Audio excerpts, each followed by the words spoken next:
Bunda, mah. Maaf, memang kamu sudah jadi istriku. Tapi aku tak sanggup. Aku belum bisa menyentuhmu. Seorang santri miskin dipaksa menikahi janda kaya pilihan Kiai.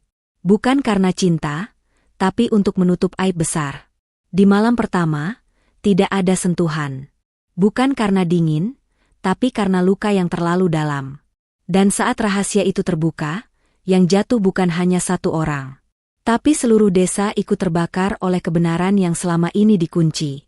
Sebelum cerita dimulai, untuk yang muslim, mari kita tulis sholawat di kolom komentar. Semoga menjadi syafaat bagi kita semua di akhirat kelak. Amin. Tuliskan juga kamu menonton dari kota mana. Jangan lupa subscribe channel ini. Untuk yang sudah subscribe, semoga rezekinya dilancarkan, diberi kesehatan, dan dimudahkan dalam segala urusan hidupnya. Amin. Karangwuni selalu bangun lebih cepat daripada matahari.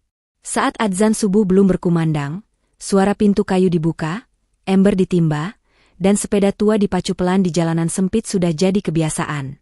Di kota kecil pesisir itu, orang mengenal satu nama yang jarang terdengar dalam urusan dunia, tapi sering disebut saat urusan akhirat, yaitu Naufal Rashid. Naufal tinggal di rumah papan yang dindingnya dipenuhi bekas tambalan. Atapnya pernah bocor, lalu ditutup seng bekas.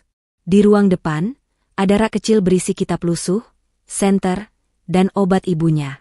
Ibunya, Bu Mariah, sudah lama sakit. Napasnya pendek, tangan dingin, tapi matanya selalu mencari Naufal setiap kali terbangun. Pagi itu Naufal baru saja selesai mengajar anak-anak ngaji di langgar. Ia menutup mushaf, menepuk kepala anak paling kecil yang susah diam, lalu membereskan tikar.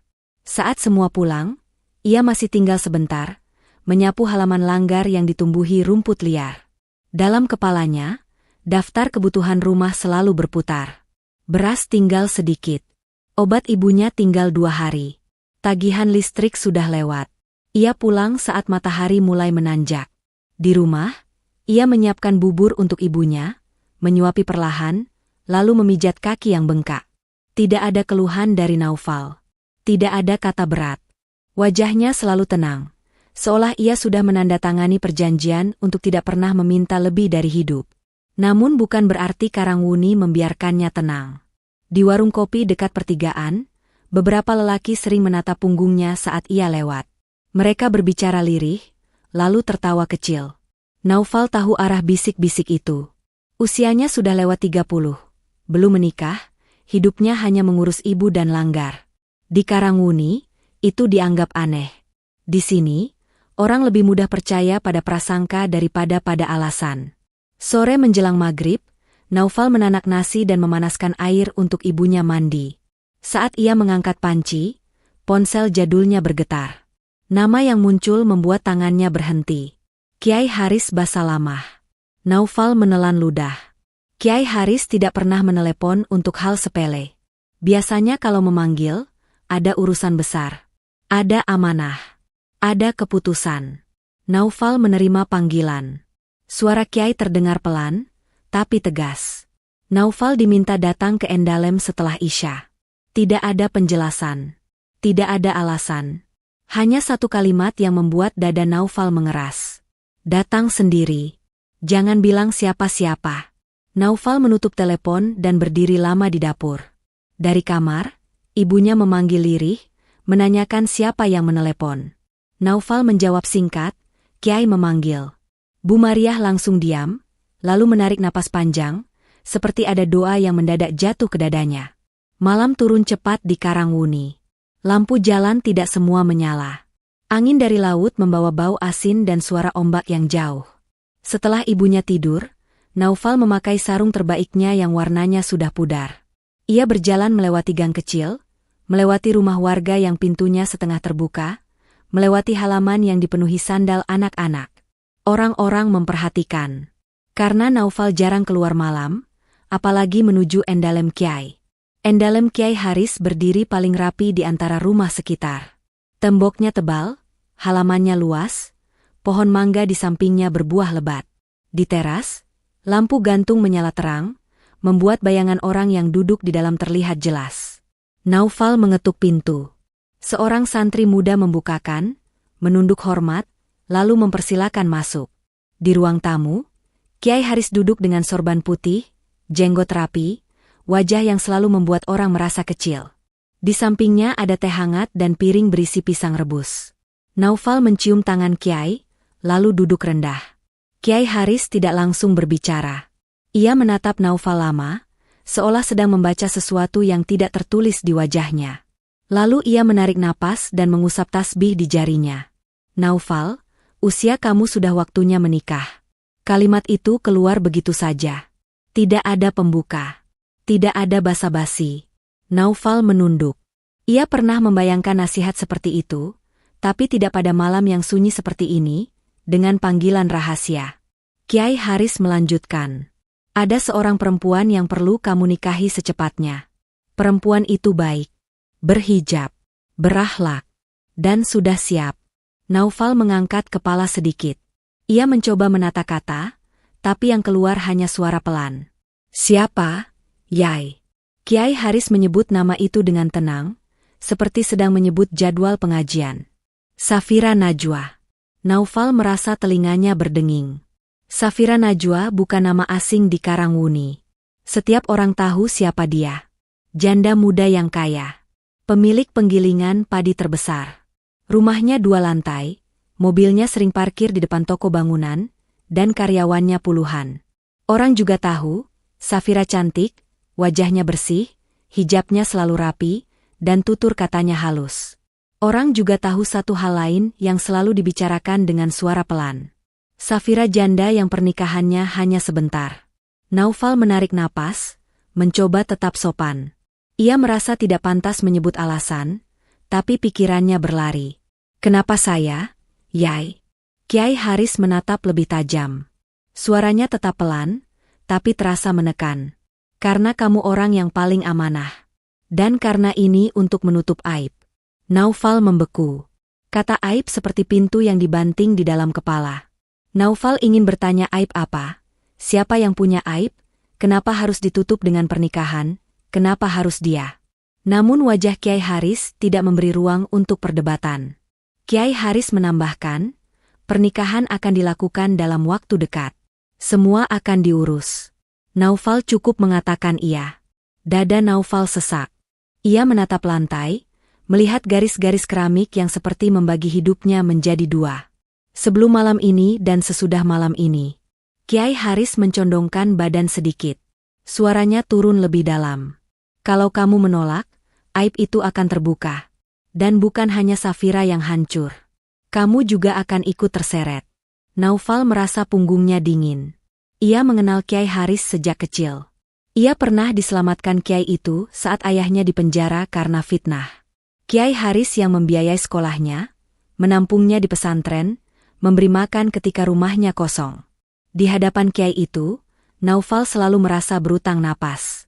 Ia ingin menolak, tapi lidahnya seperti berat. Ia ingin bertanya, tapi bibirnya kering. Di luar, suara motor lewat pelan, lalu hilang.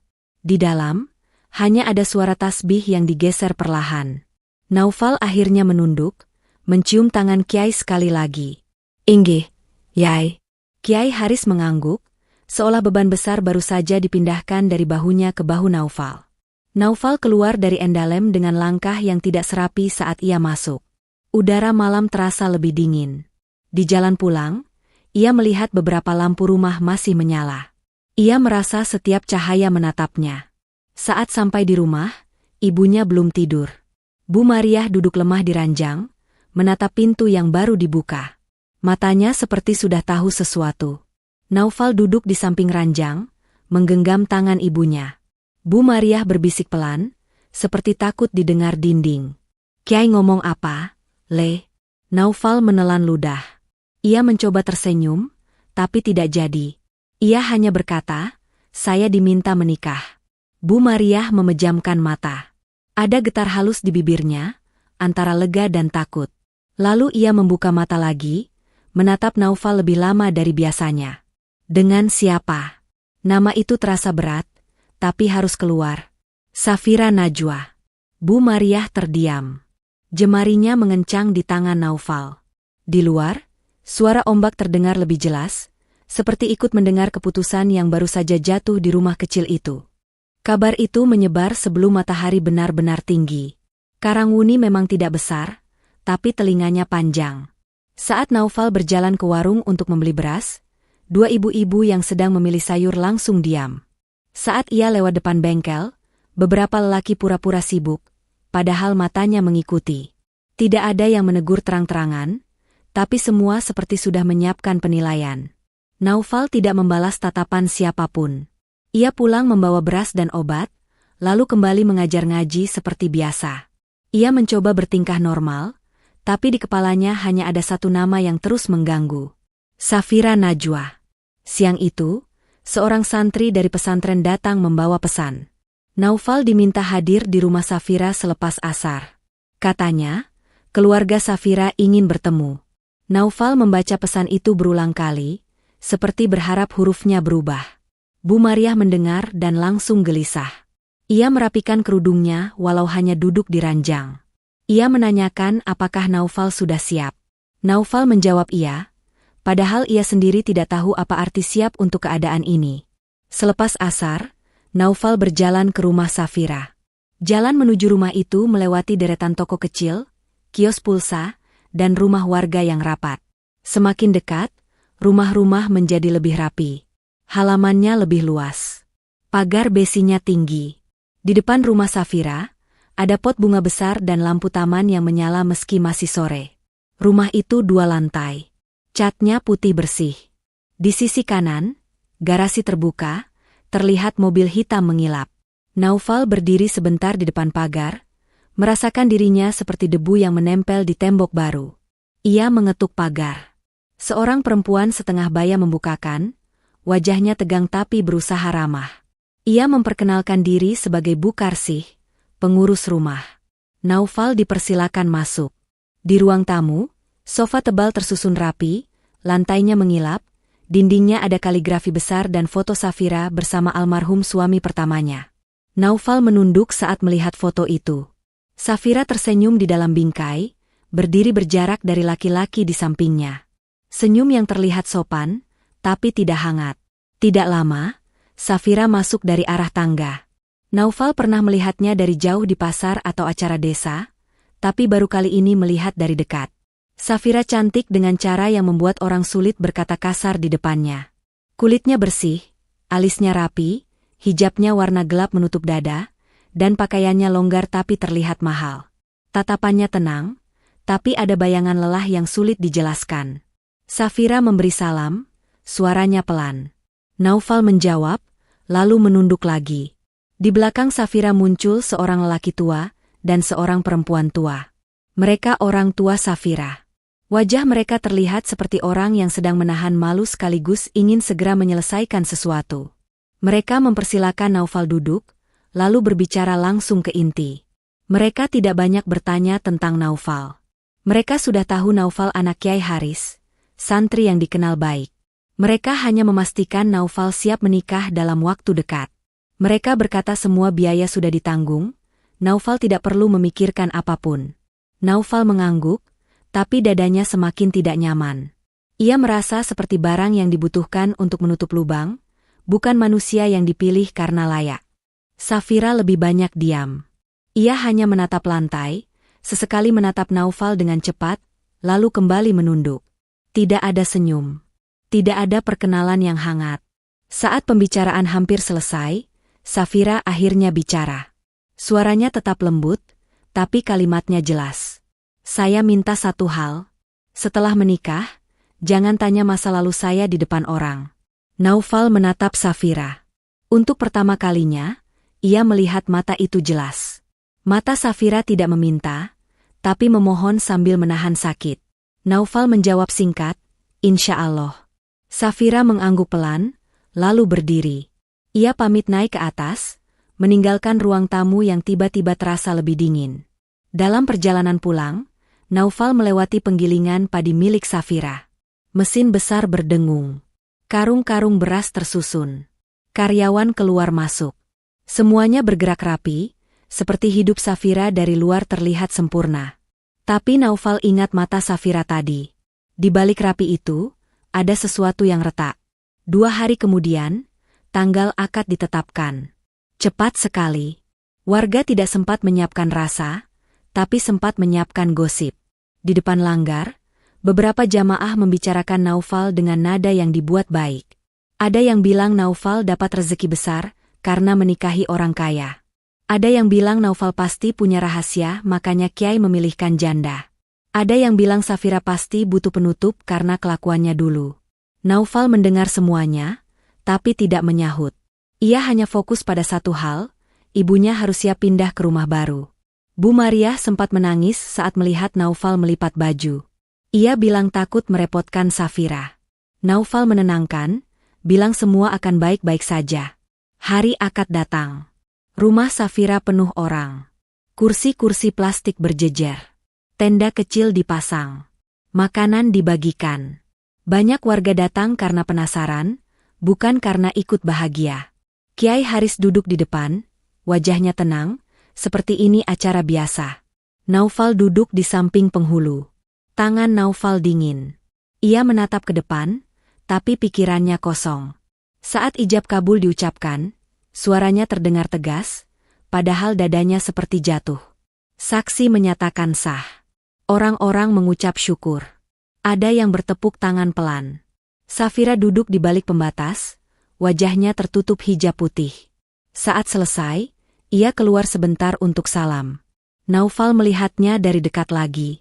Safira tetap cantik, tapi senyumnya tipis, seperti dipaksakan. Malamnya, Naufal dan Safira berada di kamar yang luas di lantai 2. Kamar itu wangi, sprei rapi, lampu temaram. Di meja rias ada parfum mahal. Di sudut ada sajadah baru. Naufal berdiri kikuk. Safira duduk di tepi ranjang, tangannya menggenggam ujung mukena yang masih ia pakai setelah sholat Isya. Hening. Safira tidak menatap Naufal. Napasnya pendek. Matanya berkaca-kaca. Naufal mencoba mendekat pelan, menjaga jarak, tidak ingin membuat Safira takut. Safira tiba-tiba bicara, suaranya gemetar. Mas Naufal, saya minta maaf. Naufal bingung. Ia menahan diri untuk tidak terlalu banyak bertanya. Ia hanya menjawab, tidak apa-apa. Safira menggeleng. Air matanya jatuh. Malam ini, Mas, jangan sentuh saya. Naufal berhenti. Ia menatap Safira, mencoba memahami. Kenapa? Safira menggigit bibirnya, lalu berkata pelan, seperti orang yang sedang membuka luka yang sudah lama ia tutup. Karena saya belum bisa disentuh. Naufal menunggu kelanjutannya, tapi Safira seperti kehabisan udara. Ia menunduk, lalu berkata lagi, lebih pelan. Yang pertama bukan suami saya. Kalimat itu membuat Naufal seperti kehilangan pijakan. Jantungnya berdetak keras. Ia tidak mengerti maksudnya, tapi ia tahu itu bukan hal kecil. Itu pengakuan yang berat, dan Safira mengucapkannya di malam yang seharusnya jadi awal. Naufal mundur satu langkah. Ia tidak marah. Tidak menuduh. Ia hanya merasa takut karena ia tidak tahu apa yang harus ia lakukan. Safira menangis tanpa suara. Bahunya bergetar. Tangannya masih menggenggam mukena kuat-kuat, seolah kain itu satu-satunya yang membuatnya aman. Naufal menunduk, lalu berjalan menjauh dari ranjang. Ia mengambil sajadah di sudut, membentangkannya, dan berdiri menghadap kiblat. Ia sholat lama sekali, sampai punggungnya terasa sakit, sampai air matanya sendiri jatuh tanpa ia sadari. Saat ia selesai, Safira sudah berbaring membelakangi, masih menangis pelan. Naufal duduk di kursi dekat jendela. Di luar, Karangwuni gelap. Lampu tenda sudah padam. Orang-orang sudah pulang membawa cerita masing-masing. Di kamar itu, hanya ada 2 orang yang sah sebagai suami istri, tapi seperti dipisahkan tembok yang tidak terlihat. Dan di kepala Naufal, satu hal mulai terasa jelas. Ada sesuatu besar yang disembunyikan. Sesuatu yang membuat Kiai Haris memaksa pernikahan ini cepat.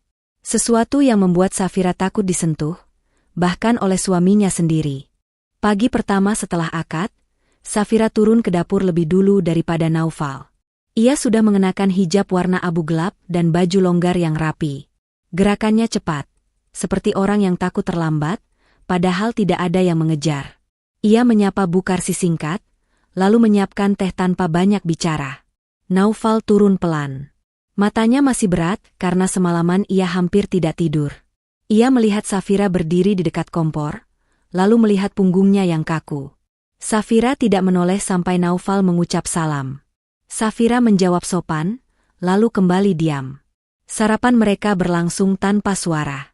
Sendok bertemu piring, air teh mengepul, dan jam dinding berdetak jelas. Safira makan sedikit, lalu berdiri. "Saya mau ke penggilingan, Mas." Naufal mengangguk. Ia mencoba menawarkan diri ikut, tapi Safira lebih cepat melangkah. "Tidak perlu. Saya sudah biasa." Safira pergi dengan mobil, sopirnya menunggu di halaman. Setelah mobil keluar, rumah 2 lantai itu kembali sunyi. Bu Karsih mulai membereskan, lalu berkata pelan pada Naufal bahwa kamar lantai atas Safira selalu terkunci, bahkan sebelum menikah. Bu Karsih tidak tahu apa yang ada di dalamnya. Safira hanya menyimpan kunci sendiri. Naufal tidak menanggapi, tapi kata selalu terkunci menempel di kepalanya. Siang hari, Naufal pulang sebentar ke rumah Papan untuk menengok Bu Mariah. Ia belum memindahkan ibunya karena ingin memastikan keadaan rumah Safira aman dulu. Bu Mariah menyambut dengan mata yang penuh tanya, tapi ia menahan diri. Naufal memberi obat, menyiapkan air minum, lalu duduk di lantai dekat ranjang. Bu Mariah akhirnya berkata pelan, "Safira baik, Le." Naufal menatap ibunya, lalu mengangguk. Ia tidak berani menceritakan pengakuan Safira malam pertama. Ia takut ibunya sakit hati, takut ibunya panik. Ia hanya bilang Safira sopan. Saat Naufal keluar rumah, ia melihat 2 perempuan tetangga berdiri di pagar. Mereka pura-pura menyiram tanaman, tapi telinganya jelas mengarah. Salah satu dari mereka berbisik, "Cepat sekali nikahnya." Yang lain menjawab, "Pasti ada apa-apa." Naufal berjalan tanpa menoleh. Ia sudah terlalu sering mendengar bisik-bisik, tapi kali ini terasa berbeda. Karena bisik-bisik itu tidak hanya tentang dirinya, tapi tentang Safira yang sekarang ada di bawah namanya. Sore menjelang maghrib, masalah pertama datang. Di depan penggilingan padi, beberapa warga berkumpul. Mereka bukan karyawan. Mereka orang-orang yang sejak lama merasa iri pada usaha Safira. Mereka membawa wajah tegang dan suara yang sengaja dikeraskan. Seorang lelaki yang biasa dipanggil Pak Darsa berteriak, "Penggilingan ini bikin jalan rusak, truk masuk terus, debu ke rumah-rumah." Orang lain menambahkan, "Dulu si Safira bisa kaya cepat, sekarang menikah sama santri miskin biar kelihatan suci." Karyawan Safira mulai gelisah. Sopir truk tidak berani masuk. Beberapa karung beras tertahan. Suasana memanas. Safira turun dari mobil. Ia berdiri di depan pagar penggilingan, hijabnya rapi, wajahnya tenang, tapi matanya tajam. Ia tidak membentak.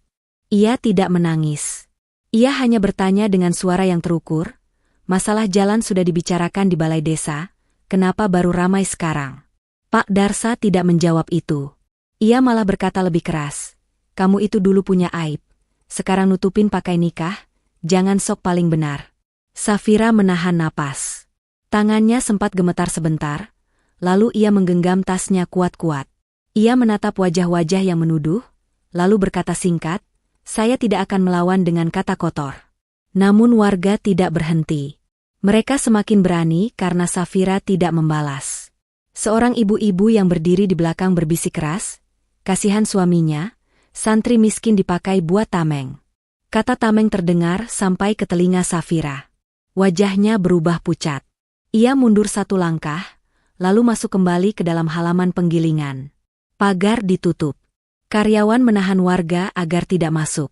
Di rumah, Naufal baru tahu kejadian itu dari seorang santri kecil yang datang membawa pesan dari Kiai Haris.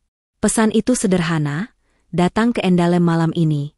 Naufal merasa perutnya mual. Setiap kali Kiai Haris memanggil, selalu ada beban baru. Malamnya, Naufal datang ke Endalem. Kiai Haris menyambut tanpa senyum. Ia sudah mendengar keributan di penggilingan. Kiai Haris berkata, "Kamu harus menjaga istrimu. Jangan sampai warga melihat kalian retak. Jangan sampai ada celah." Naufal ingin bicara tentang kata aib yang terus muncul. Ia ingin bertanya kenapa pernikahan ini harus menutup sesuatu. Tapi setiap kali ia hendak membuka mulut, wajah Kiai Haris seperti menekan lidahnya kembali. Kiai Haris menambahkan satu hal yang membuat Naufal semakin tidak tenang. Safira itu mudah disulut orang. Kamu harus tegas di rumah. Jangan biarkan dia membuat ulah. Naufal menahan napas. Safira yang ia lihat justru menahan diri terus, bukan membuat ulah. Tapi Naufal tidak membantah. Ia hanya menunduk, menerima arahan, lalu pulang dengan dada penuh. Di rumah Safira, lampu kamar lantai 2 menyala, tapi pintunya tertutup rapat. Naufal naik pelan, mengetuk pintu kamar. Safira menjawab dari dalam, suaranya terdengar serak. Mas, saya capek. Naufal tidak memaksa masuk. Ia berdiri di depan pintu, lalu berkata pelan bahwa ia dengar keributan di penggilingan. Safira tidak menjawab beberapa detik, lalu pintu terbuka sedikit. Safira berdiri dengan wajah pucat. Matanya merah. Hijabnya masih terpasang, seperti ia bahkan tidak sanggup melepasnya di dalam rumah sendiri. Ia menatap Naufal sebentar, lalu berkata lirih, orang-orang itu sengaja. Naufal ingin menenangkan, tapi Safira lebih dulu menyela dengan suara kecil yang patah. Mas, kalau suatu hari Mas tahu semuanya, Mas pasti jijik. Naufal terdiam. Ia tidak tahu harus menjawab apa, tapi ia tahu Safira tidak sedang mencari kalimat manis. Safira sedang melawan ketakutannya sendiri.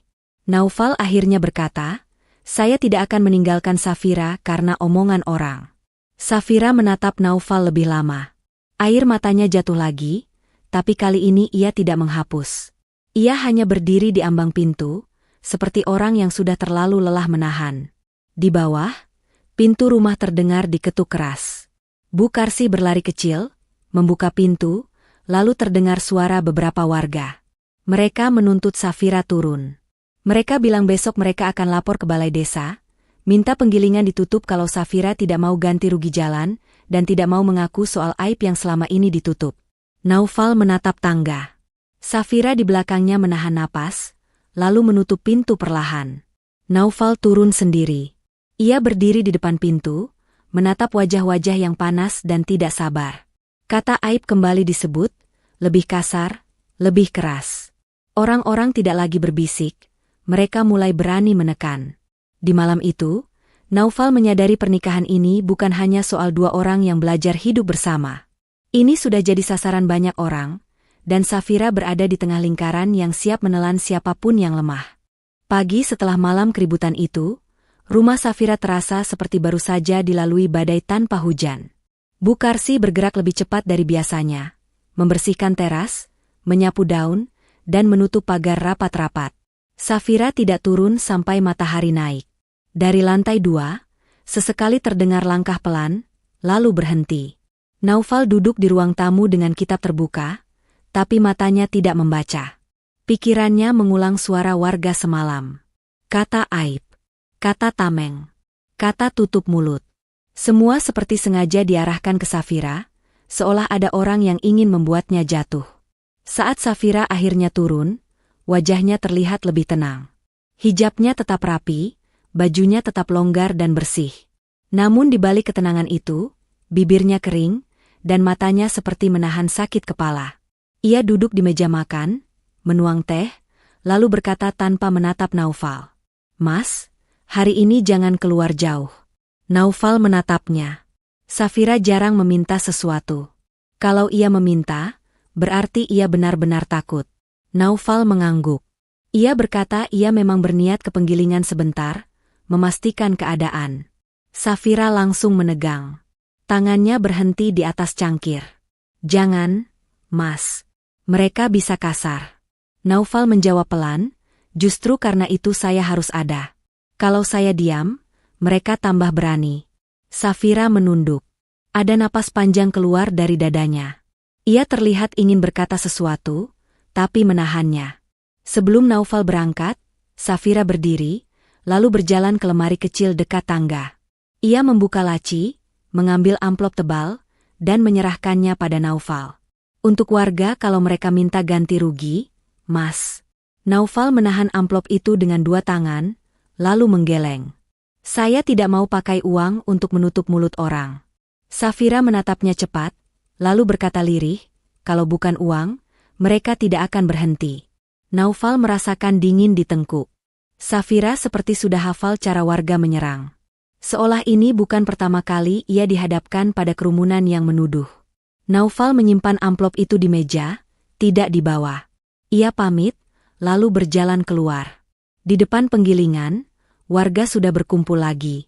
Lebih banyak dari kemarin. Ada yang membawa rokok, ada yang membawa wajah sinis, ada yang membawa cerita yang belum tentu benar. Pak Darsa berdiri paling depan. Suaranya paling keras, seperti ingin jadi pemimpin tanpa dipilih. Saat melihat Naufal datang, beberapa orang langsung tertawa kecil. Santri datang, katanya. Pak Darsa melangkah mendekat. Kamu suaminya? Ya. Kamu pasti tahu dong aibnya. Naufal tidak membalas ejekan. Ia berdiri tenang, menatap satu persatu wajah di depannya. Kalau ada masalah jalan, kita bisa bicara baik-baik. Penggilingan ini jalan juga dipakai banyak orang. Truk memang lewat, tapi itu bisa diatur. Pak Darsa menyeringai. Yang kami mau bukan cuma jalan. Kami mau kamu buka mata. Itu perempuan nikah sama kamu buat nutupin sesuatu. Kamu cuma dipakai. Beberapa orang tertawa. Ada juga yang ikut mengangguk, seperti sudah yakin tanpa bukti. Naufal menarik napas, lalu berkata jelas. Saya tidak tahu apa yang kalian maksud dengan aib. Tapi saya tahu satu hal. Tidak ada orang berhak menginjak kehormatan orang lain, hanya karena iri dan benci. Kerumunan langsung ribut. Ada yang mengumpat, ada yang maju selangkah. Pak Darsa menuding Naufal. Jangan sok suci. Kamu itu santri, tapi bisa dibeli sama harta. Naufal menahan emosi. Suaranya tetap rendah, tapi tegas. Saya menikah bukan karena harta. Dan saya tidak akan biarkan kalian menghina istri saya. Seorang lelaki lain, lebih muda, tiba-tiba berkata keras. Kalau kamu tidak mau buka mulut, kami yang akan buka. Kami sudah tahu cerita Safira waktu itu. Kami punya saksi. Naufal menatap lelaki itu. Kalau kalian punya bukti, bawa ke balai desa. Jangan teriak-teriak di sini. Kalimat itu membuat beberapa orang ragu. Karena mereka ternyata tidak punya apa-apa selain cerita yang diputar. Kerumunan mulai pecah. Ada yang masih emosi, tapi ada yang mulai mundur. Pak Darsa tidak suka keraguan itu. Ia mengangkat suara lebih tinggi. Besok kami lapor. Tapi hari ini, penggilingan jangan jalan. Naufal menatap pintu penggilingan. Karyawan di dalam terlihat tegang. Ada yang menahan truk agar tidak keluar. Ada yang menatap Naufal dengan harap-harap cemas. Naufal berkata, kalau kalian tahan penggilingan, kalian juga menahan nafkah orang-orang yang kerja di sini. Mereka bukan Safira. Mereka warga Karangwuni juga. Kerumunan hening sebentar. Kata nafkah membuat sebagian orang merasa tersentuh, tapi sebagian lain tetap keras. Pak Darsa meludah ke tanah. Kami tidak peduli. Naufal tidak membalas. Ia menoleh ke karyawan, lalu berkata, tutup dulu setengah hari. Jangan ada yang keluar masuk sampai suasana aman. Karyawan mengangguk. Keputusan itu membuat kerumunan kehilangan alasan untuk mendorong lebih jauh. Mereka masih menggerutu, tapi akhirnya bubar satu persatu, meninggalkan debu dan amarah yang menggantung. Naufal pulang menjelang zuhur. Saat ia masuk rumah, Safira berdiri di dekat jendela, seolah sejak tadi menunggu suara langkahnya. Wajah Safira tampak tegang, tapi saat melihat Naufal selamat, bahunya turun sedikit. Mereka saling diam beberapa detik. Lalu Safira berkata pelan, Mas tidak perlu begitu. Naufal menjawab, saya suami Safira. Kalau saya tidak berdiri di depan, siapa lagi? Safira menatapnya lama. Untuk pertama kalinya, tatapan itu tidak sekadar sopan. Ada sesuatu yang mulai bergerak, seperti rasa percaya yang pelan-pelan tumbuh. Safira berjalan ke dapur, mengambil air putih, lalu meletakkannya di depan Naufal. Tangannya sempat menyentuh punggung tangan Naufal tidak sengaja. Safira langsung menarik tangannya cepat, seolah tersetrum, lalu menunduk. Maaf. Naufal tidak mengejar gerakan itu. Ia hanya berkata, tidak apa-apa. Sore hari, Naufal mendengar suara isak dari lantai atas. Ia naik pelan, berhenti di depan pintu kamar yang selama ini selalu tertutup. Pintu itu berbeda dari kamar utama. Lebih kecil, gagangnya sering dililit kain. Naufal baru sadar, kunci pintu itu selalu menggantung di leher Safira, tersembunyi di balik hijab. Safira berdiri di depan pintu itu, punggungnya menghadap tangga. Saat Naufal mendekat, Safira cepat mengusap wajahnya. "Mas dengar?" "Ya." Naufal menggeleng. "Saya cuma lewat." Safira menatap pintu itu, lalu menelan ludah. Suaranya turun, seperti takut dinding ikut mendengar. "Mas, saya tidak ingin Mas masuk kamar ini." Naufal mengangguk. Ia tidak bertanya. Safira terlihat kaget karena Naufal tidak memaksa. Air matanya jatuh lagi, tapi ia tidak menunduk kali ini. Ia menatap Naufal dengan mata yang penuh lelah. "Saya tidak kuat kalau harus mengulang semuanya." Naufal berdiri diam, lalu berkata pelan, "Kalau Safira belum siap cerita, saya tunggu." Tapi Safira tidak sendirian di rumah ini. Safira memejamkan mata. Napasnya bergetar. Lalu ia berkata, hampir tidak terdengar, "Dulu saya pernah percaya pada orang yang bilang saya harus patuh. Saya patuh, Mas. Setelah itu, hidup saya hancur." Naufal merasakan dada Safira seperti sedang pecah di depan pintu itu. Ia tidak tahu siapa orang yang dimaksud Safira. Tapi kalimat itu mengarah pada seseorang yang punya kuasa, yang bisa menyuruh orang untuk diam. Malam itu, saat sholat Isya selesai, Safira tidak langsung masuk kamar. Ia duduk di ruang tamu, di dekat rak kitab. Naufal duduk berjarak, memberi ruang. Safira berkata pelan, "Mas boleh mimpin saya ngaji sebentar." Naufal mengangguk. Ia mengambil mushaf kecil, membukanya, lalu membaca pelan. Safira mengikuti. Suaranya bergetar, tapi ia bertahan sampai 1 halaman. Setelah selesai, Safira menutup mushaf, lalu menatap Naufal. "Terima kasih, Mas." Naufal hanya mengangguk, tapi di dalam dirinya ada sesuatu yang berubah. Safira bukan perempuan yang dingin. Safira perempuan yang menahan runtuh sendirian terlalu lama. Saat mereka naik ke kamar, Safira berhenti di depan pintu. Ia menatap lantai, lalu berkata, "Mas tidur di ranjang saja. Saya di kursi." Naufal menolak halus. "Kita gantian. Malam ini saya di kursi." Safira menatap Naufal, lalu mengangguk pelan. Lampu dimatikan. Rumah 2 lantai itu kembali sunyi. Namun kali ini, sunyinya tidak setajam malam pertama. Ada jarak yang masih besar, tapi ada juga harapan yang mulai muncul. Kecil, tapi nyata. Di bawah, ponsel Naufal bergetar. Pesan masuk dari nomor tak dikenal, hanya 1 kalimat. "Kalau kamu mau selamat, jangan cari tahu kamar itu." Naufal membaca pesan itu sekali, lalu menatap layar ponselnya lama. Nomor tidak dikenal.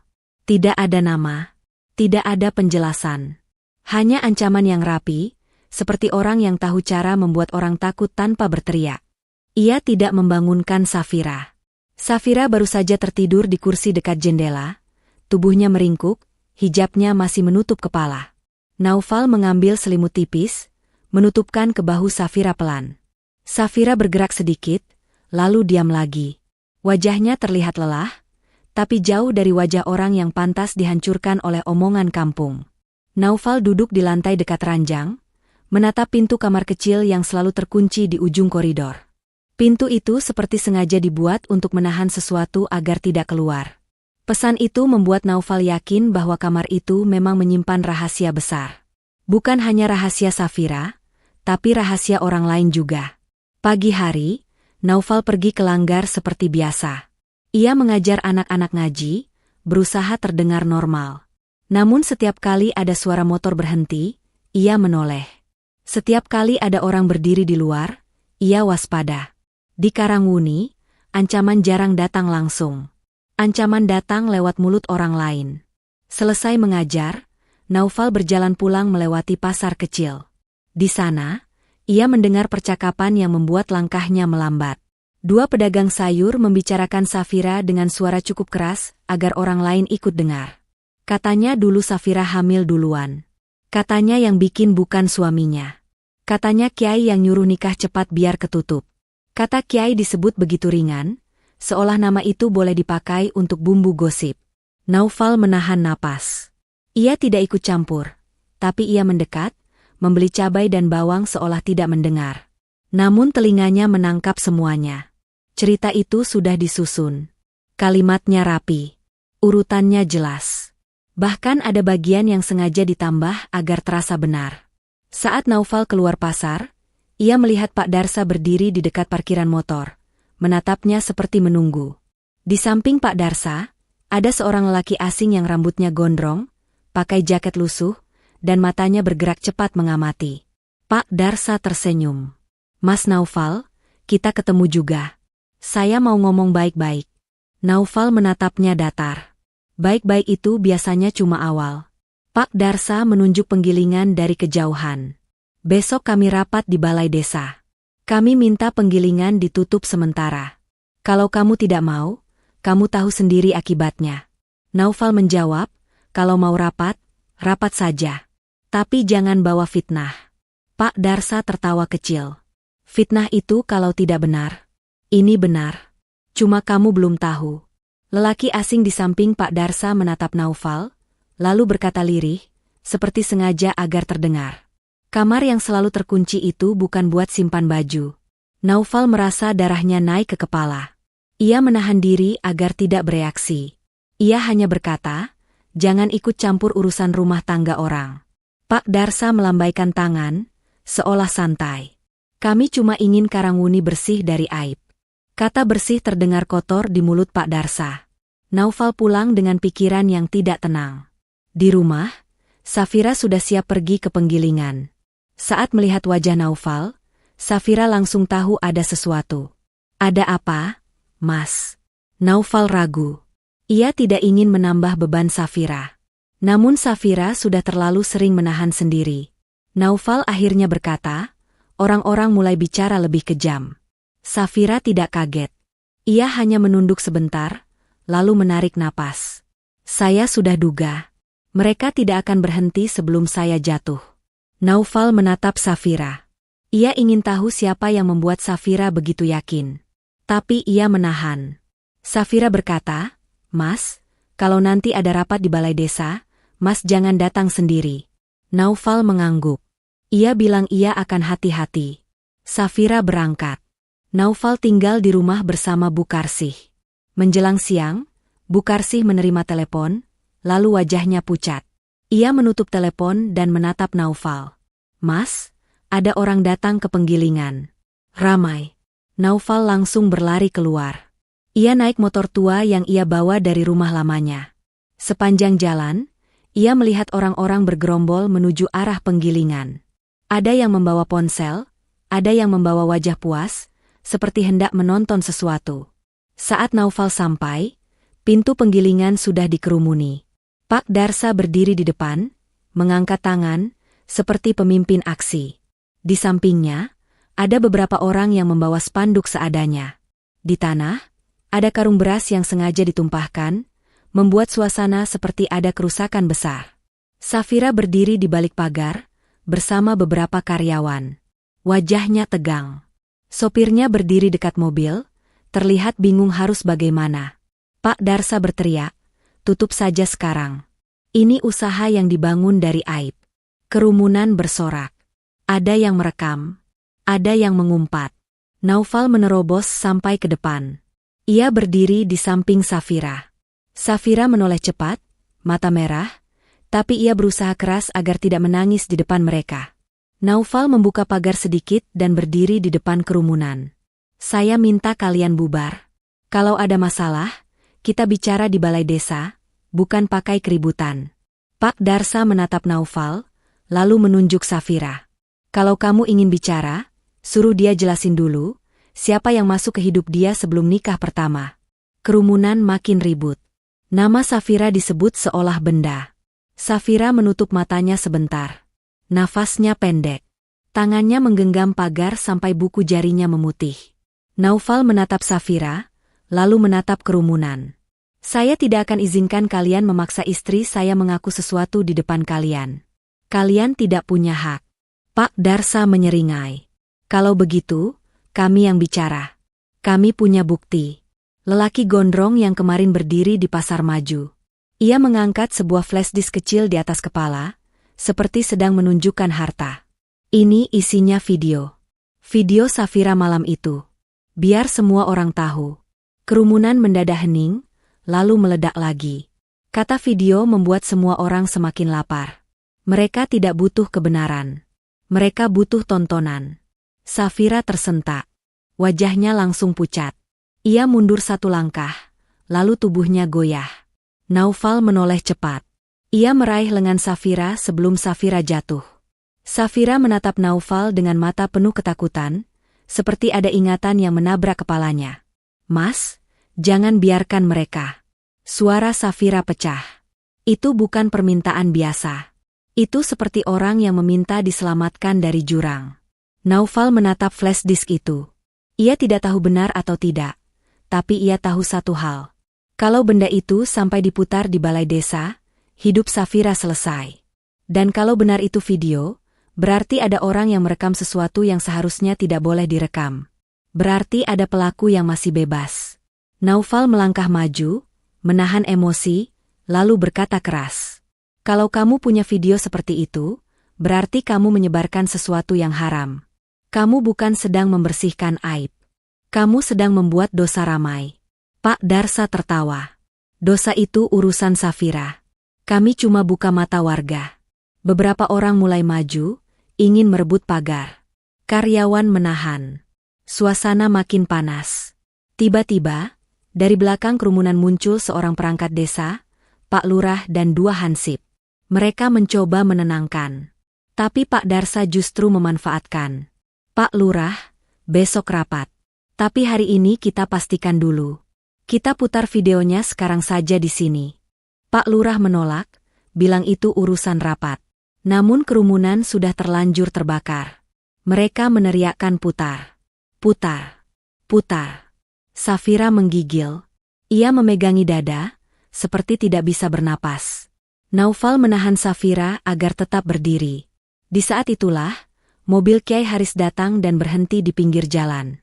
Kiai Haris turun dengan langkah tenang, diikuti dua santri. Kerumunan langsung menepi, seperti air yang takut pada batu besar. Kiai Haris mengangkat tangan, menenangkan. "Apa ini?" Pak Darsa langsung berubah sikap. Suaranya menjadi sopan, tapi tetap menyelipkan racun. "Yai, kami cuma ingin kejelasan." Warga resah. Ada aib. Ada video.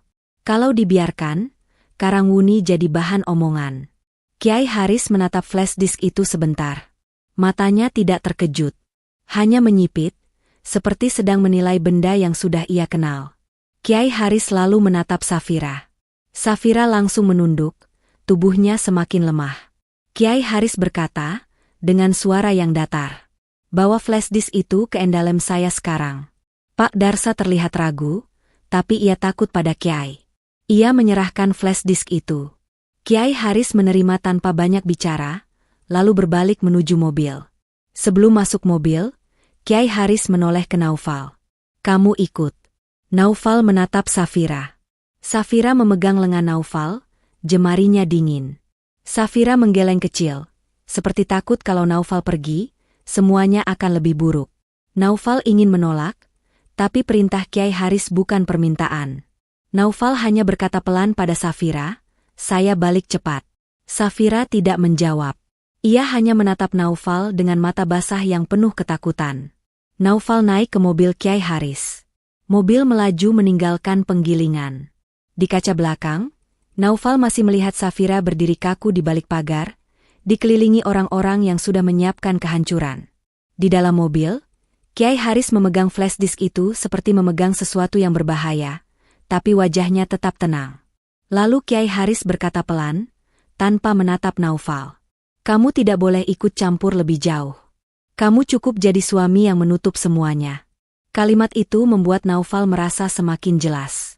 Kiai Haris bukan datang untuk melindungi Safira. Kiai Haris datang untuk memastikan rahasia tetap terkunci. Mobil Kiai Haris melaju pelan melewati jalan utama Karangwuni. Di dalam, hanya terdengar suara mesin dan tasbih yang digeser pelan. Naufal duduk tegak, menahan gelombang panas di dadanya. Di tangannya tidak ada apa-apa, Tapi pikirannya penuh dengan bayangan Safira yang berdiri sendirian di balik pagar penggilingan. Kiai Haris tidak berbicara sampai mobil masuk ke halaman Endalem. Lampu teras menyala terang. Dua santri berdiri menunggu, wajah mereka tegang, seolah sudah tahu ada urusan yang tidak boleh bocor. Naufal turun dan mengikuti Kiai Haris masuk ke ruang kerja di bagian belakang. Ruangan itu lebih sunyi dari ruang tamu. Rak kitab memenuhi dinding. Ada lemari besi kecil, dan di atas meja ada laptop yang tertutup. Kiai Haris duduk, lalu meletakkan flash disk di atas meja seperti meletakkan batu panas. Kiai Haris menatap Naufal lama. Kamu sudah dengar omongan warga. Kamu sudah lihat bagaimana mereka bisa berubah jadi binatang kalau diberi makanan. Naufal tidak menjawab. Kiai Haris melanjutkan, suaranya datar. Karena itu kamu harus patuh. Kamu jangan membela Safira dengan cara yang membuat mereka makin penasaran. Kamu cukup diam, cukup jadi pagar. Semuanya nanti akan reda. Naufal menarik napas. Kata pagar menamparnya. Ia merasa dirinya bukan suami, tapi alat penutup. Naufal akhirnya bicara, suaranya pelan tapi jelas. Yai, kenapa semua orang bicara soal aib yang sama? Kenapa pernikahan ini harus cepat? Kenapa Safira sampai takut disentuh? Kiai Haris menutup mata sebentar, lalu membuka lagi. Tatapannya tajam. Karena kamu tidak perlu tahu. Naufal menahan emosi. Kalau saya tidak tahu, saya tidak bisa melindungi istri saya. Mereka bawa sesuatu yang katanya video.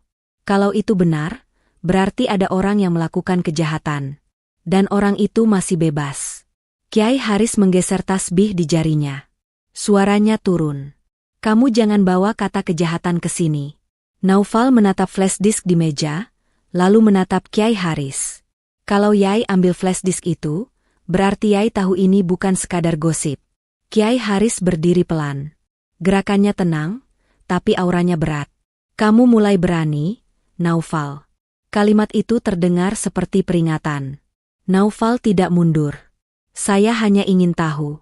Siapa yang membuat Safira seperti ini? Kiai Haris berjalan ke lemari besi kecil, membuka kuncinya, lalu memasukkan flash disk ke dalam. Setelah itu ia menutup lemari dan menatap Naufal. Kalau kamu ingin tetap hidup tenang, kamu harus belajar menahan rasa ingin tahu. Ada hal yang kalau dibuka, tidak akan bisa ditutup lagi. Naufal menelan ludah. Ia teringat pesan dari nomor tidak dikenal. Ia teringat cara warga bergerak seperti sudah diarahkan. Ia teringat wajah Safira yang seperti orang yang sudah kalah sebelum bertarung. Naufal berkata, pelan. Yai bilang ini untuk menutup aib. Aib siapa? Wajah Kiai Haris tidak berubah, tapi ada jeda yang terlalu panjang. Lalu Kiai Haris berkata, aib Safira. Naufal menggeleng. Tidak mungkin hanya Safira. Kalau hanya Safira, kenapa Yai ikut menekan saya? Kenapa Yai terlihat takut pada flash disk itu? Kiai Haris berjalan mendekat. Jarak mereka tinggal beberapa langkah.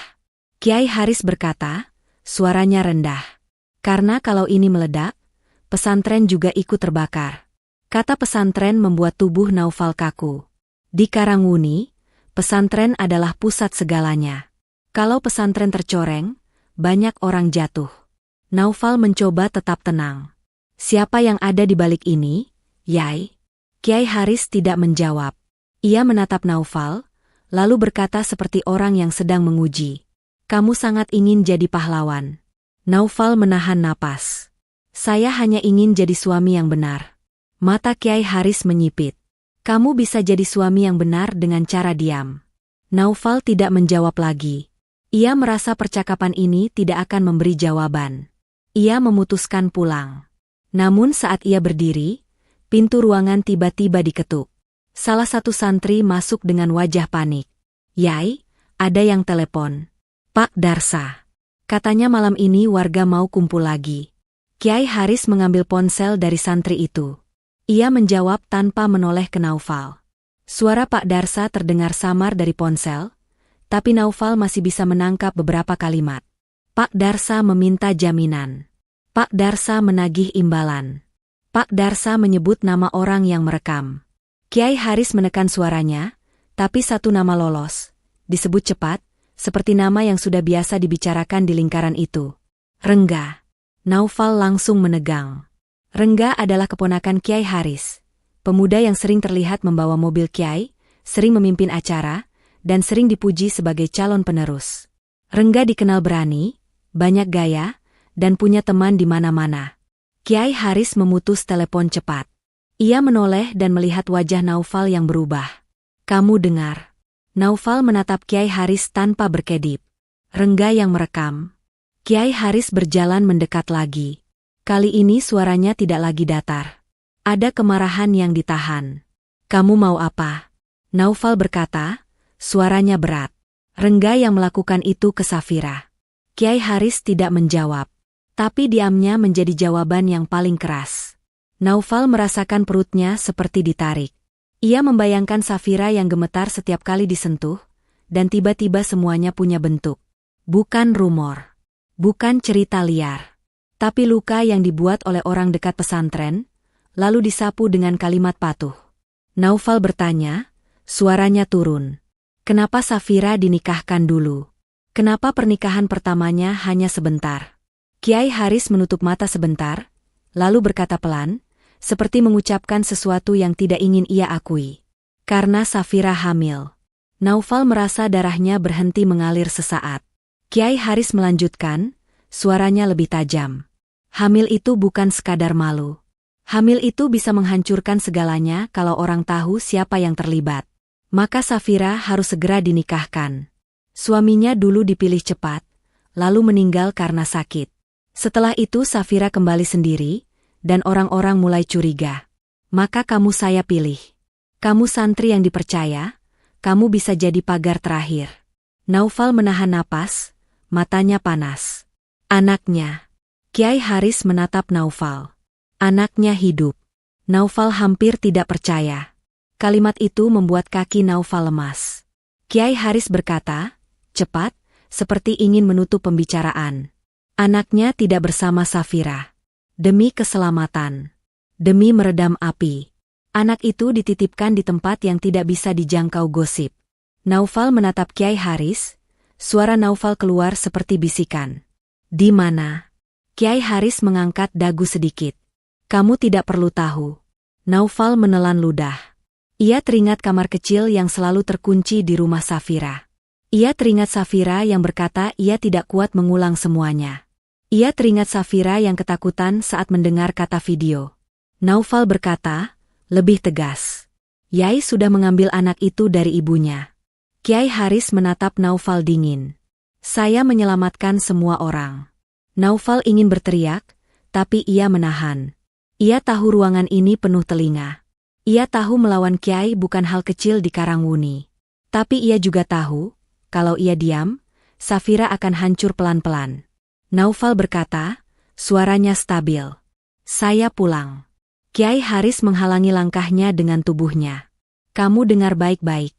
Kamu jangan bicara ke Safira soal ini. Kamu jangan cari anak itu. Kamu jangan sebut nama Rengga. Kalau kamu melanggar, ibumu tidak akan aman. Ancaman itu membuat Naufal membeku. Bu Mariah langsung muncul di kepala Naufal, tubuhnya lemah diranjang, matanya yang selalu menunggu. Naufal menahan napas, lalu mengangguk kecil, seolah patuh. Kiai Haris akhirnya memberi jalan. Naufal keluar dari Endalem dengan langkah cepat. Ia naik motor, melaju pulang tanpa menunggu pikirannya tenang. Angin malam memukul wajahnya, tapi tidak bisa mendinginkan dadanya. Saat sampai di rumah Safira, pagar depan terbuka sedikit. Lampu teras menyala. Bu Karsih berdiri gemetar di pintu, wajahnya pucat. Mas, Bu Safira tidak ada. Naufal menatap ke dalam rumah. Ruang tamu kosong. Sepatu Safira tidak ada di rak.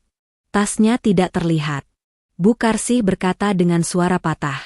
Barusan ada mobil datang. Orangnya bilang dari pesantren. Bu Safira diajak bicara. Bu Safira terlihat takut, tapi tetap ikut. Saya mau tanya, tapi mereka marah. Naufal merasa dunia di sekitarnya mengecil. Ia berlari naik ke lantai 2. Kamar utama kosong. Lalu ia melihat pintu kamar kecil yang selalu terkunci. Pintu itu terbuka. Naufal berdiri kaku di ambang. Di dalam kamar kecil itu, ada ranjang bayi yang sudah berdebu, baju bayi tersusun rapi di kotak, dan sebuah foto kecil yang ditempel di dinding. Foto bayi yang wajahnya mirip Safira, dengan mata besar yang tenang. Di lantai, ada secari kertas. Tulisan tangan Safira. Mas Naufal, jangan cari saya.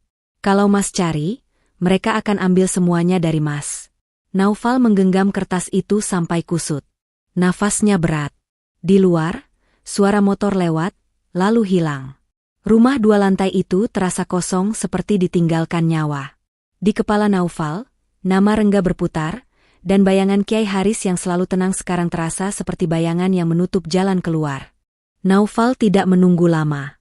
Ia turun tangga dengan kertas Safira di tangan, lalu keluar rumah tanpa sempat menutup pintu rapi.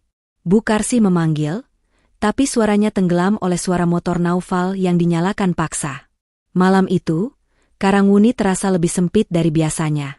Jalanan yang biasa ia lewati untuk pulang dari Langgar sekarang, seperti jalur menuju perang. Ia tidak tahu Safira dibawa kemana. Tapi ia tahu satu tempat yang biasanya dipakai untuk menekan orang dengan cara ramai, yaitu balai desa. Lampu balai desa terang. Banyak motor parkir. Suara orang berbicara keras terdengar sampai ke jalan. Naufal menghentikan motor di pinggir, lalu berjalan cepat masuk. Di dalam, kursi-kursi plastik penuh. Wajah-wajah warga terlihat puas, seperti sedang menunggu tontonan. Di depan, Pak Lurah duduk tegang. Di sampingnya ada beberapa perangkat desa dan hansip. Pak Darsa berdiri, memegang mikrofon, berbicara seperti orang yang paling benar. Warga Karangwuni butuh kejelasan. Jangan sampai kita jadi tempat aib. Jangan sampai usaha besar berdiri di atas dosa. Orang-orang bersorak pelan. Ada yang merekam. Ada yang sibuk menyebarkan kabar lewat ponsel. Di sisi kiri ruangan, Naufal melihat Kiai Haris duduk di kursi depan. Wajah Kiai tetap tenang. Di belakang Kiai Haris, ada beberapa santri dewasa. Dan di dekat pintu samping, berdiri Rengga. Rengga memakai baju koko rapi, tapi matanya tidak setenang bajunya. Ia berdiri dengan tangan di saku, seperti orang yang merasa aman karena ada Kiai Haris di depan. Naufal menahan napas. Baru kali ini ia melihat Rengga dengan jelas. Tidak sebagai keponakan Kiai, tapi sebagai sumber luka Safira. Naufal mencari Safira. Safira tidak ada di ruang utama. Naufal melangkah lebih dalam. Ia melihat pintu kecil menuju ruang belakang balai desa. Di sana ada hansip berjaga. Naufal mendekat, tapi hansip menghalangi. Tidak boleh masuk, Mas. Naufal menahan emosi. Di dalam ada istri saya. Hansip ragu, lalu menoleh ke Pak Lurah. Pak Lurah melihat Naufal, wajahnya seperti ingin membantu tapi takut. Naufal tidak menunggu izin. Ia mendorong pelan, masuk lewat celah. Di ruang belakang, Safira duduk di kursi kayu. Hijabnya masih rapi, tapi wajahnya pucat. Tangannya bergetar di atas pangkuan. Di sampingnya, berdiri Bu Karsih yang menangis diam-diam. Dan di depan Safira, berdiri 2 orang yang Naufal kenal dari pesantren. Mereka bicara pelan pada Safira, tapi nada mereka menekan. Mereka meminta Safira mengaku di depan warga, lalu meminta Safira menandatangani surat bahwa ia akan menyerahkan sebagian usaha untuk pembangunan jalan. Mereka bilang kalau Safira tidak mau, video akan diputar. Safira menggeleng pelan, suaranya hampir tidak keluar. Saya tidak mau. Salah satu dari mereka berkata, kalau begitu, jangan salahkan kalau semua orang tahu. Naufal masuk lebih jauh. Safira menoleh dan langsung terkejut. Matanya melebar. Ia seperti ingin berdiri, tapi tubuhnya lemas. Mas. Naufal mendekat, berdiri di depan Safira, lalu menatap 2 orang itu. Jangan tekan istri saya. Mereka terdiam. Salah satu dari mereka mengenali Naufal, lalu berkata lebih halus, tapi tetap tajam. Mas Naufal, ini urusan baik-baik. Demi menjaga nama pesantren. Naufal berkata, nama pesantren tidak bisa dijaga dengan menekan korban. Kalimat itu membuat salah satu dari mereka berubah wajah. Mereka saling pandang, lalu mundur, keluar ruangan dengan cepat. Naufal menatap Safira. Safira menggenggam ujung bajunya, tangannya dingin. Ia berusaha bicara, tapi suaranya putus. Saya disuruh ngaku, Mas. Saya disuruh bilang saya yang salah. Naufal menahan emosi. Safira tidak salah. Safira menatap Naufal, lalu air matanya jatuh deras. Safira menutup mulutnya sendiri, seperti takut tangisnya didengar. Naufal menahan bahu Safira, mencoba membuatnya stabil. Kita keluar. Safira menggeleng cepat. Kalau kita keluar, mereka putar videonya. Mas akan dihina. Ibu Mas akan diserang. Naufal mengingat ancaman Kiai Haris. Ia merasakan ketakutan itu menekan, tapi ia juga melihat Safira di hadapannya, tubuhnya seperti sudah tidak punya tempat aman. Naufal berkata, pelan tapi tegas.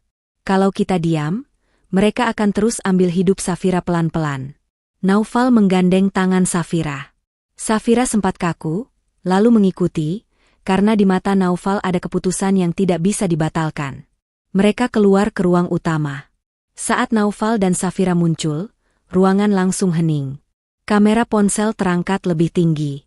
Beberapa orang berbisik, lalu tertawa kecil. Pak Darsa tersenyum lebar, seperti menunggu ini.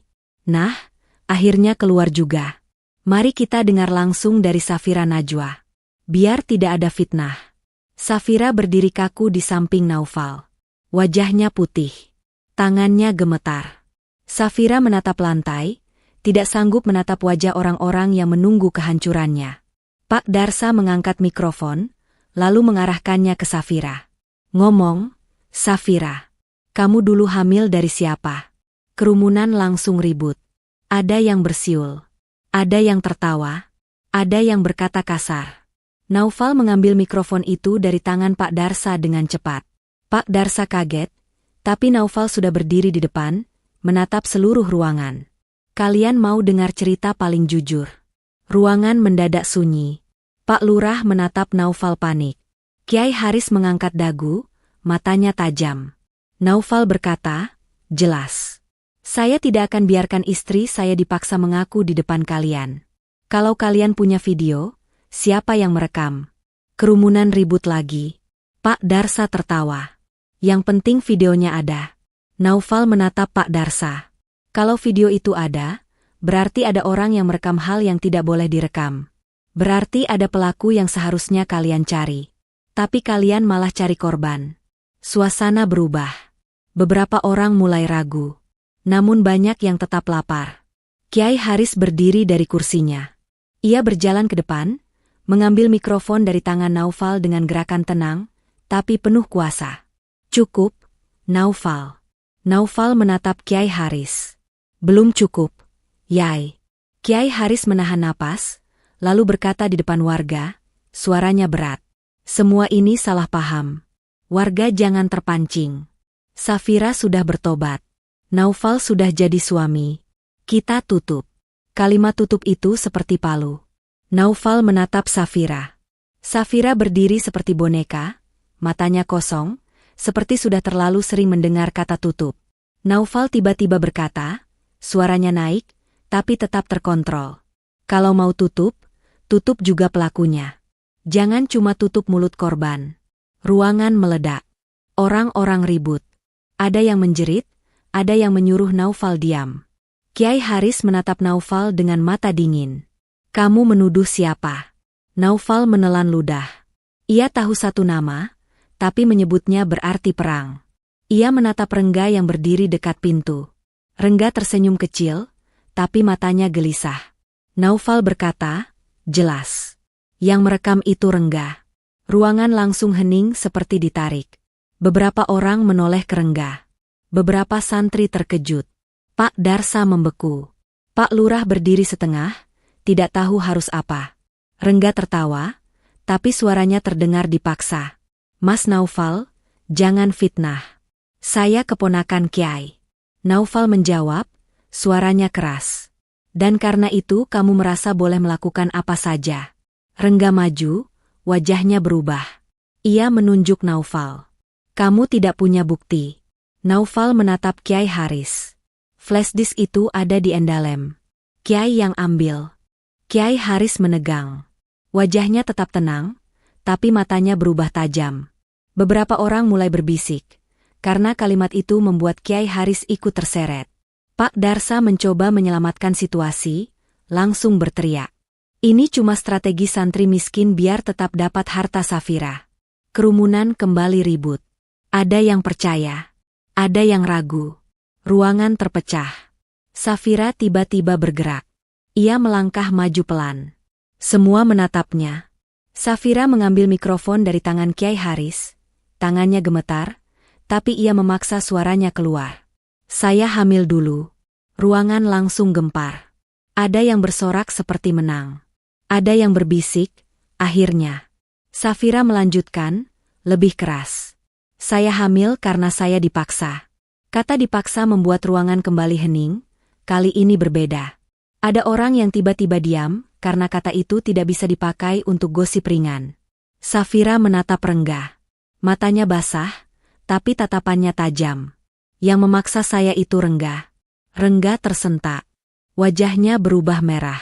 Ia maju cepat, seperti ingin merebut mikrofon, tapi dua hansip langsung bergerak menahan karena suasana sudah terlalu panas. Kiai Haris melangkah maju, suaranya naik. Safira, cukup. Safira menatap Kiai Haris. Suaranya pecah, tapi ia tidak berhenti. Dan Kiai Haris yang menyuruh saya diam. Kiai Haris yang menyuruh saya menikah cepat. Kiai Haris yang mengambil anak saya. Ruangan meledak total. Orang-orang berdiri. Ada yang teriak.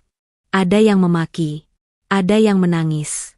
Pak Lurah panik, menyuruh hansip menenangkan. Beberapa santri maju melindungi Kiai Haris. Rengga berusaha lepas dari pegangan hansip. Naufal memegang tangan Safira, menariknya mundur, karena ia tahu saat ini bukan akhir. Ini baru awal kekacauan. Di tengah keributan, tiba-tiba listrik mati. Lampu balai desa padam. Orang-orang menjerit. Ada yang jatuh. Ada yang saling dorong. Dalam gelap, Naufal mendengar Safira menarik napas pendek, seperti orang yang mau pingsan. Naufal memeluk bahu Safira, menuntunnya keluar lewat pintu samping. Bu Karsih mengikuti di belakang. Di luar, udara malam terasa dingin. Suara ribut masih terdengar dari dalam. Naufal membawa Safira menuju motor. Namun sebelum mereka sampai, dua orang menghadang di dekat parkiran. Salah satunya Rengga, wajahnya gelap, matanya merah. Ia berhasil keluar saat listrik mati. Rengga menatap Naufal dan Safira, suaranya rendah, penuh ancaman. Kalian sudah buat saya jatuh. Sekarang saya pastikan kalian tidak akan punya apa-apa. Naufal berdiri di depan Safira. Rengga melangkah lebih dekat. Di belakang Rengga, beberapa orang datang, bayangan mereka bergerak cepat, tidak jelas siapa kawan siapa lawan. Safira memegang lengan Naufal kuat-kuat. Nafasnya gemetar. Naufal tidak mundur. Malam itu, di bawah lampu jalan yang redup, semua rahasia sudah dibuka. Dan setelah rahasia terbuka, yang tersisa hanya satu hal. Orang yang merasa terancam akan bertarung sampai akhir. Di parkiran balai desa, Rengga berdiri terlalu dekat. Matanya merah, wajahnya tegang, napasnya keras. Dua orang lain berada di belakangnya, tubuh mereka menutup jalan. Naufal menempatkan dirinya di depan Safira, tangan kirinya menggenggam pergelangan Safira agar Safira tidak jatuh. Rengga berkata lirih, tapi tajam. Kalian pikir warga akan percaya. Kalian pikir kalian menang. Naufal menjawab tenang. Yang benar tetap benar. Rengga tertawa singkat, tidak ada bahagia di situ. Ia mengangkat tangan. Salah satu orang di belakangnya maju, lalu meraih jaket Naufal. Naufal langsung menepis, tapi orang itu lebih besar. Safira menahan napas, lalu merapat ke punggung Naufal. Di saat itu, lampu balai desa tiba-tiba menyala lagi. Suara gaduh dari dalam terdengar makin keras. Pintu samping terbuka. Pak Lurah keluar dengan wajah panik, diikuti dua hansip yang membawa senter. Mereka melihat Rengga dan langsung berteriak. Rengga! Rengga menoleh, lalu mundur cepat. Dua orang yang tadi menghadang ikut mundur. Mereka menyusup ke kerumunan luar yang mulai berantakan, lalu menghilang di antara motor-motor. Pak Lurah mendekat, melihat Safira yang menggigil. Bu Safira, ikut saya dulu. Jangan pulang sendiri. Safira menggeleng pelan. Wajahnya pucat. Matanya kosong, seperti baru saja melepas beban besar lalu langsung diganti ancaman baru. Naufal berkata, "Saya bawa Safira pulang." Pak Lurah menahan, tapi Naufal tidak bisa lama. Ia ingat ancaman Kiai Haris tentang ibunya. Ia juga tahu, setelah Safira bicara di depan warga, rumah mereka akan jadi sasaran pertama. Naufal membawa Safira naik motor. Bu Karsih ikut naik motor Hansip bersama Pak Lurah. Mereka bergerak cepat keluar dari halaman balai desa. Di jalan, Karangwuni tampak berbeda. Orang-orang bergerombol di pinggir jalan, sebagian masih berteriak, sebagian hanya menonton dengan wajah bingung. Beberapa ibu-ibu menangis, bukan karena iba, tapi karena takut. Nama Kiai Haris dan Rengga disebut di mana-mana. Ada yang membela, ada yang mengutuk, ada yang tidak percaya, dan ada yang langsung menyebarkan cerita dengan tambahan-tambahan baru. Sampai di rumah, Naufal melihat pagar sudah terbuka sedikit. Lampu teras menyala. Ia merasa dadanya makin sempit. Bu Mariah ada di dalam. Naufal masuk cepat. Bu Mariah duduk di ruang tamu, ditemani tetangga yang wajahnya tegang. Bu Mariah terlihat lebih lemah dari biasanya. Di pipinya ada bekas air mata. Bu Mariah memandang Naufal, lalu melihat Safira yang berdiri di belakang Naufal. "Le, tadi ada orang datang." Naufal langsung menatap tetangga itu. Tetangga itu bicara pelan. "Tadi sore, sebelum maghrib, ada 2 orang mengaku santri, membawa pesan bahwa Bu Mariah harus ikut ke pesantren untuk didoakan." Bu Mariah menolak. Mereka memaksa. Tetangga datang menahan. Mereka pergi sambil mengancam akan datang lagi. Safira menutup mulutnya, air matanya jatuh. Ia menatap Bu Mariah dengan rasa bersalah yang menekan. "Bu, maaf." Bu Mariah menggeleng pelan. Matanya lembut, tapi takutnya jelas. "Ibu cuma takut kamu kenapa-kenapa." Naufal menahan napas. Ia melihat Safira semakin tidak stabil. Safira duduk di sofa, memegang kepalanya, lalu berkata pelan, seperti orang yang menahan sakit. "Mereka akan ambil anak saya lagi. Mereka akan cari saya." Naufal menunduk sebentar. Ia tidak menjelaskan soal kamar bayi yang ia lihat, tidak menjelaskan bahwa ia sudah tahu ada anak. Malam itu bukan waktu untuk penjelasan panjang. Malam itu waktu untuk bertahan hidup. Tidak lama, ponsel Naufal bergetar. Nomor tidak dikenal lagi. Naufal tidak menjawab. Pesan masuk. "Kalau kamu tidak mau ibumu diseret, suruh Safira cabut pengakuannya." Naufal menatap pesan itu lama. Tangan Naufal gemetar, bukan karena takut pada dirinya sendiri, tapi karena Bu Mariah. Di luar, suara motor berhenti. Ada 2 motor. Lalu terdengar suara pagar digoyang pelan. Naufal berdiri, memberi isyarat agar semua diam. Bu Karsih mematikan lampu ruang tamu. Mereka hanya menyisakan lampu kecil di dapur. Naufal mendekat ke jendela, mengintip lewat celah gorden. Di luar, ada 3 orang berdiri. Salah satunya santri dewasa yang sering terlihat di endalem Kiai Haris. Mereka berbicara pelan, lalu mengetuk pagar. "Assalamualaikum." Naufal tidak menjawab. Ketukan kedua lebih keras. Bu Mariah menutup mulutnya agar tidak terdengar batuknya. Safira menutup mata, tangannya menekan dadanya sendiri. Naufal mengambil ponsel, mengetik cepat ke Pak Lurah. Ia mengirim lokasi dan meminta bantuan Hansip. Setelah itu, Naufal menahan napas. Ketukan ketiga makin keras. Mereka mulai menggoyang pagar lagi. Beberapa menit terasa panjang. Lalu terdengar suara sirene kecil dari kejauhan, tidak keras, tapi cukup membuat orang di luar sadar ada yang datang. Motor Hansip berhenti dekat rumah. Pak Lurah dan 2 Hansip turun. Mereka menyorotkan senter ke arah orang-orang di pagar. Orang-orang itu langsung mundur, lalu berkata mereka hanya ingin mengajak bicara baik-baik. Pak Lurah menegaskan bahwa tidak ada pembicaraan malam-malam. Mereka disuruh pulang. Mereka pergi, tapi sebelum pergi, salah satu dari mereka menoleh ke arah rumah dan berkata keras, seperti pesan yang sengaja dilempar. Kalau Safira tidak cabut omongannya, besok rumah ini diserbu warga. Setelah mereka pergi, Safira menangis tanpa suara. Bu Mariah memegang tangan Safira, berusaha menenangkan, tapi tangannya sendiri gemetar. Pagi berikutnya, Karangwuni benar-benar pecah. Pengajian subuh di pesantren batal. Santri tidak keluar kamar.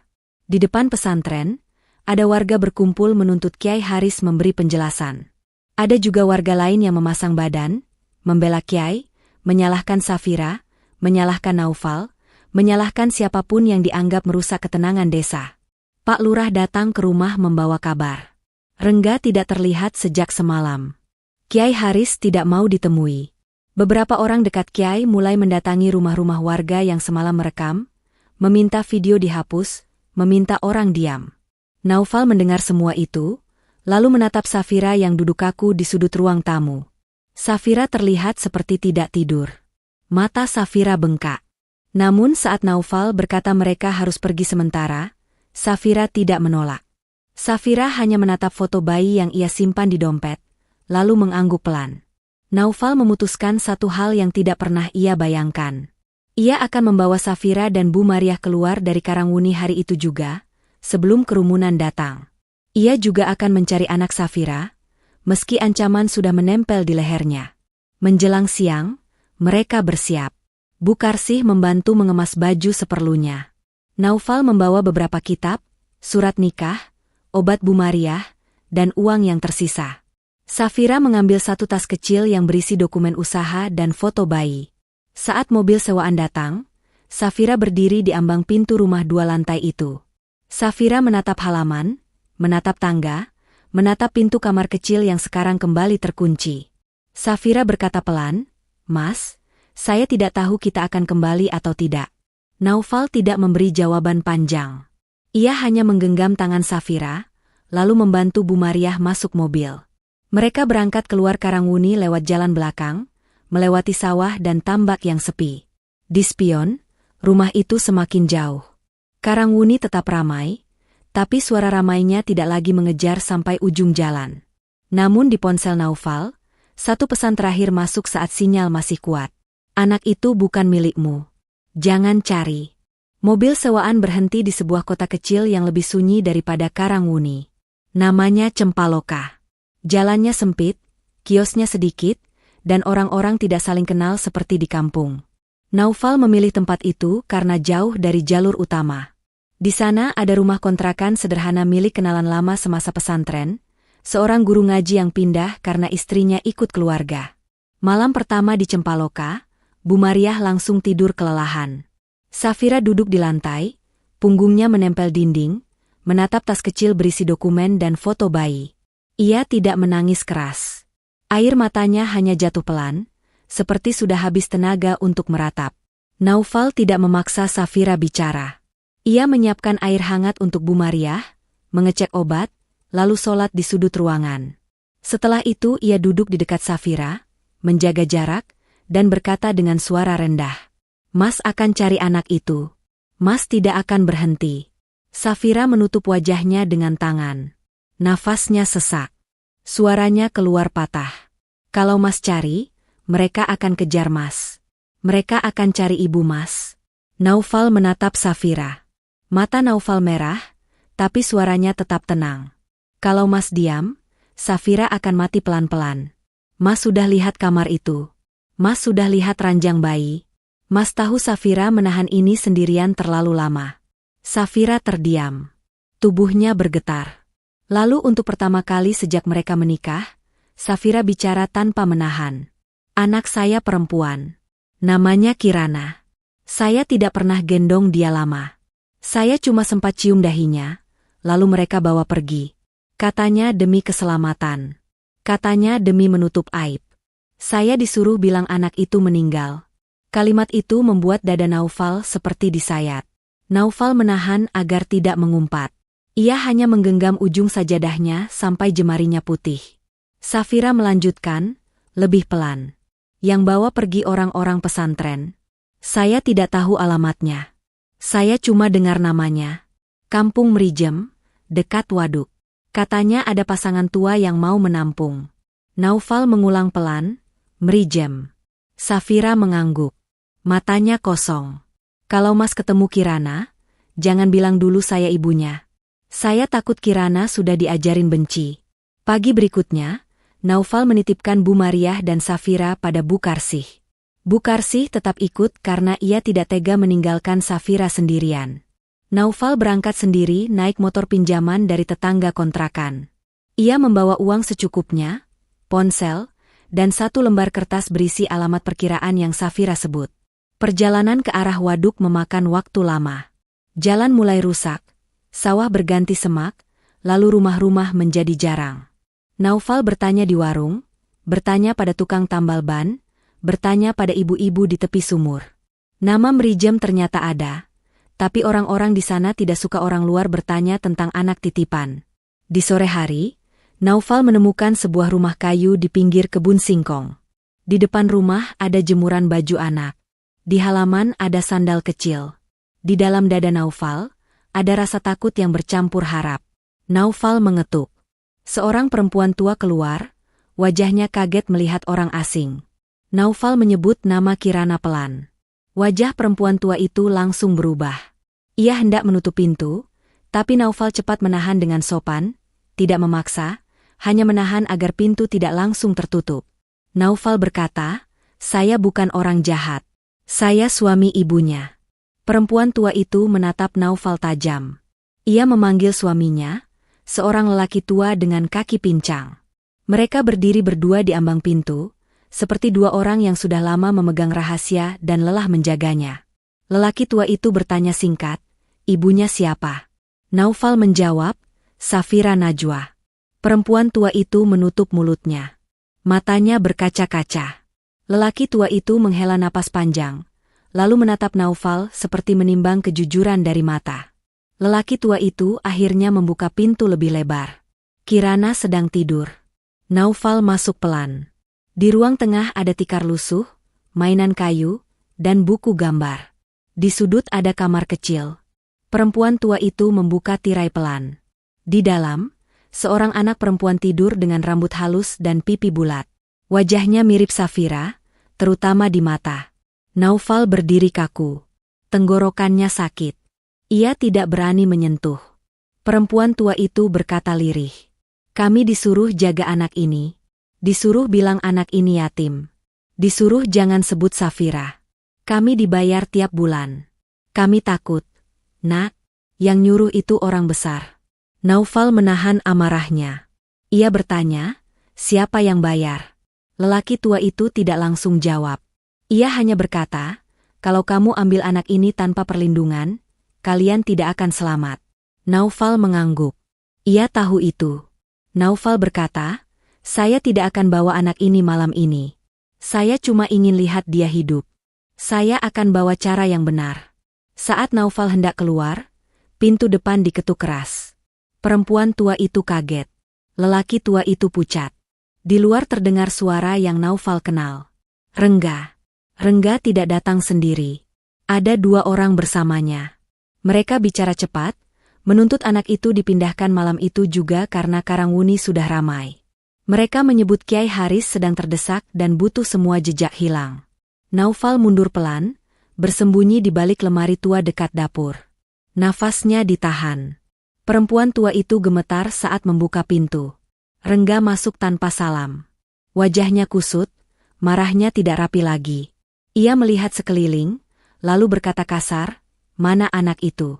Perempuan tua itu mencoba tenang. "Anaknya tidur. Jangan ribut." Rengga menendang kursi kecil. Ia melangkah ke arah kamar Kirana. Perempuan tua itu menahan, tapi Rengga mendorong. Di saat itulah Naufal keluar dari persembunyian. Naufal berdiri tepat di jalur Rengga. Mereka saling menatap dalam jarak dekat. Rengga terkejut, lalu senyumnya muncul, sinis. Santri miskin ikut-ikut. Naufal tidak menjawab. Naufal hanya berkata pelan, tapi jelas. "Kamu tidak akan sentuh anak itu."